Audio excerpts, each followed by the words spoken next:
दोस्तों नमस्कार, जय हिंद।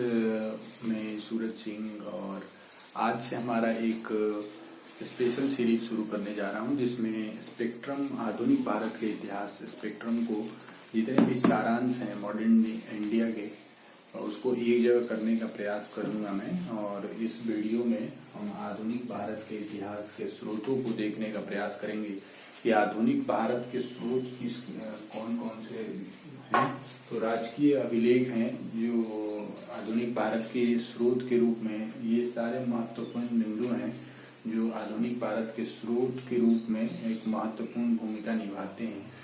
तो कोई भी चीज अगर हमारे आसपास में इतिहास हो, इतिहास मेनली इतिहास को हम किस तरह से देख सकते हैं कि इतिहास या तो कोई भी किसी भी अनजान जगह पे जाते हैं तो कोई खुदाई होती है, किसी उस जगह के बारे में हम बिल्कुल परिचित नहीं होते हैं, फिर भी उसके बारे में हम जानने का प्रयास करेंगे अगर, तो क्या क्या स्रोत हो सकते हैं। तो स्रोत जो होता है इतिहास में एक महत्वपूर्ण भूमिका निभाता है।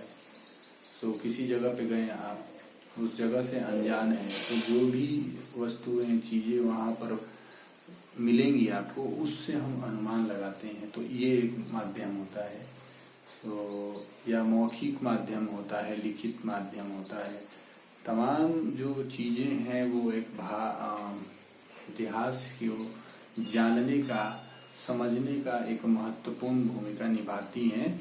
तो इस आधुनिक भारत के इतिहास के लेक्चर सीरीज में आज से हम देखेंगे कि किस तरह से आधुनिक भारत का क्या क्या स्रोत रहा है, जैसे राजकीय अभिलेख, अन्य स्रोत, पूरा लेखीय सामग्री, केंद्र सरकार के पूरा लेख, राज्य सरकारों के पूरा लेख, न्यायिक अभिलेख, प्रकाशित अभिलेख, न्यायिक अभिलेख जो मिले हैं, जो प्रकाशित अभिलेख मिले हैं, ये सारे चीजें, निजी पूरा लेख, विदेशी संग्रहालयों की पूरा लेख सामग्री, विदेशियों से जो हमें अभिलेख प्राप्त हुए हैं वो भी एक महत्वपूर्ण भूमिका आधुनिक भारत को जानने में निभाएंगे।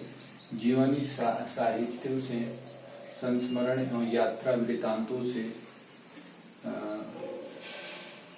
व्यक्तिगत अभिलेखों का महत्व, यात्रा वृत्तांतों से, समाचार पत्र पत्रिकाओं से, महत्वपूर्ण समाचार पत्रों से, विदेशी प्रकाशन, नवीन साहित्यों से,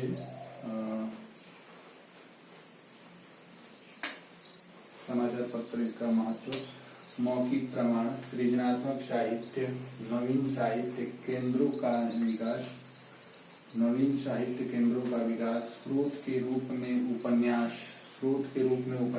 लघु कहानी, चित्रकला, स्रोतों के रूप में चित्रकला, किस तरह से चित्रकला का भी बहुत योगदान होता है। कंपनी चित्रकला का विकास, कंपनी चित्रकला और 1857 के विद्रोह पर चित्रकला जो बनी है, और काली घाट चित्रकला, कला स्कूल और कला का राष्ट्रवाद का प्रभाव, ये सारी चीजें, कला भी इतिहास में, वर्तमान में भी कला का बहुत ही महत्व होता है। तो कला क्या होता है कि कई बार समाज में हो रही चीजों को एक दर्शाने का तरीका होता है। सो वो कला लिखित हो, पेंटिंग में हो या मौखिक हो, गायन के द्वारा हो, ये सारी कलाएं जो हैं भी एक महत्वपूर्ण भूमिका समाज में अदा करती हैं। सो इतिहास में भी कलाओं का बहुत महत्वपूर्ण है कि किस तरह से कला के माध्यम से लोगों को जागरूक करने का, बताने का, संदेश देने का प्रयास किया गया है। ये सारे अभिलेख जो हैं वो एक महत्वपूर्ण भूमिका निभाते हैं हमें आधुनिक भारत के इतिहास के स्रोतों को बारे में जानने के लिए। तो इस वीडियो से हम आधुनिक भारत के इतिहास को कंटिन्यू करने का प्रयास करेंगे और आप जुड़े रहिए और लाइक कीजिए, सब्सक्राइब कीजिए। बहुत बहुत धन्यवाद। जय हिंद। Thank you.